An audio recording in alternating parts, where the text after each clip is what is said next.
Hello, Stockton University. I'm Colton Van Cleve. And I'm Jackson Malver. Welcome you back to The Nest. On tonight's show, we sit down with an aspiring student writer here at Stockton. So get ready. You have just entered the nest. An all-around good day for many Atlantic City and South Jersey companies, as there was a turnout of over 4,800 job seekers on February 13th at the first Stockton University Gateway Career Fair. The Chief Operating Officer of Stockton's Atlantic City campus described the turnout of over 4,800 as amazing. You can see what Diane D'Amico has to say on page 7 of the Argo. The All-American Rejects will be headlining Woodstockton this year. Woodstockton will be held on April 20th, and tickets are on sale now in the Campus Center. The Walt Disney Company announced it is raising ticket prices for the 2 Disney Resort locations. You can see this story by Melissa Tucker on page 5 of the Argo. Earlier this week, President Kesselman announced that Governor Phil Murphy will be giving the commencement speech for the graduating class of 2018. Graduation takes place on May 11th at Boardwalk Hall in Atlantic City. We are joined on set with Mike Roscoe. He is a freshman literature major here at Stockton University. He is a creative writer and thinker who aspires to become a writer and published author one day. Mike, how you doing? Thank you. Glad to be here. Glad to have you. Thank you. Now, Mike, I want to kick off this interview by just asking you, what really created your desire for writing in the first place? A lot with my writing is I look into music, a lot of music. I like the lyrics. I tend to not listen to music for just the beats, but also for the meaningful lyrics behind them. I think a lot of that I relate to, and I can kind of write about, just because I'm a huge emotional push toward writing. I think getting people to relate to you with your words, I think, is very important. Now, why is it that you prefer writing over being like a songwriter? Why do you prefer like books and poetry? I think it flows better. I like prose a lot, writing in prose. I tend to call my literature poetry in prose, just because music, a lot of it rhymes. It has a lot of meaning with the music behind it. With literature, you can just pick it up no matter what mood you're in, and just read it and enjoy it and relate to it.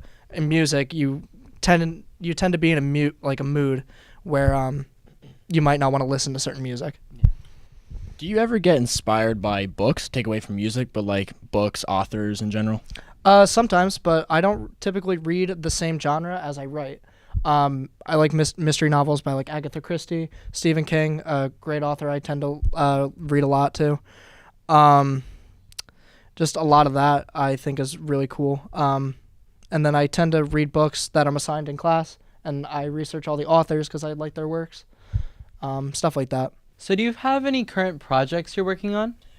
Yes. So I've created a website. It's called sadboyhours.club. I post all my works on there. I tend to write a lot of like short essays, pretty close to weekly. I publish them in the Argo under the creative writing, and then I post them on the website as well. I even have I think it's like a 20-page creative writing short story that I have called Yellow to Blue. I'm trying to work on another short story like that with even longer, trying to get just published of a collection of all my works. Now, what's Yellow to Blue about? I wrote it about a year ago. It was about these 2 lovers in the 1920s in like New Orleans, how so there was no communication with like all this technology that's here now. And Mac who was the boyfriend, and then Venus was the girlfriend.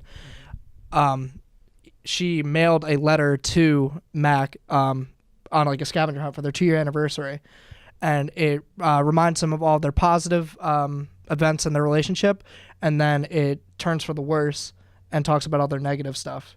Oh, wow. And then kind of gets pretty depressing. Now, how did you actually come about with that story? Like, what, I guess, inspired you to write that story?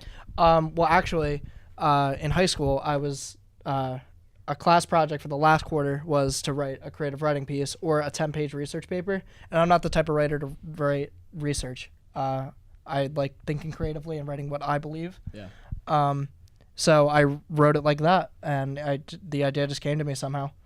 Now, aside from like private publications that you do, what's a way that Stockton students, our viewers, can get involved with creative writing and all that? I think just thinking confidently in what you believe in and creatively Just a computer, pen or paper, just write to your heart's, belief. Just keep going. I email everything to the Argo because I think I'm confident with my work. Even the writing centers I think would even help here. Just see how you can better yourself. Now, what do you see yourself in the future doing with writing? Hopefully getting a published book, of a collection of short essays. I think that'll be pretty dope. Just because it's my lifelong dream. Of course. Getting published. Maybe a full work if I can handle that. What are some other involvements you do here on Stockton besides free writing and being a student? I try and be a little bit of a journalist. I have some articles out in the Argo that I go to events here and write about and take notes. I try and get involved as much as possible with any events going on, visiting writers, anything going on. The Sean King came a couple months ago. I went to that event. I thought that was really, really awesome. I just try and get involved as much as I can, just doing anything I can. Now, of course, Mike, you and I, we've actually done events together, covering events for the Argo and all that. Of course. And it's fun, of course. How can maybe journalism kind of writing relate to creative writing? Does it go hand in hand, you think?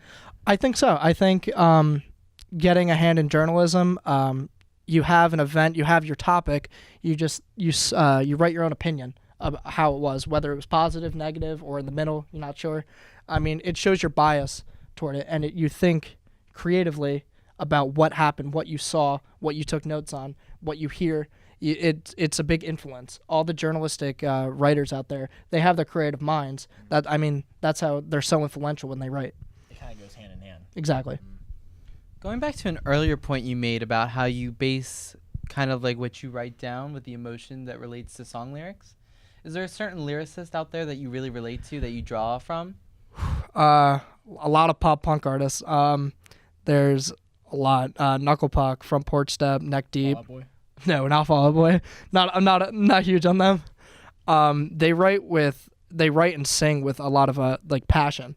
I like acoustic things. It's slower, and you hear the vocalist. Like in today's day and age, kind of hard to hear everything, just because it's a little muffled like rap and stuff like that. I think like Kendrick Lamar, he's doing great things. You can understand his lyrics and understand the powerful meaning behind them. That's how I feel with like acoustic artists and pop punk genre. Well, we got the next Stephen King right here on set. So thank you, Mike, for coming on set. Thank you. Glad to be here. Yes, thanks so much for joining us. Thank you. That's all the time we have for you this week. Thanks for watching, and have a great week, Stockton.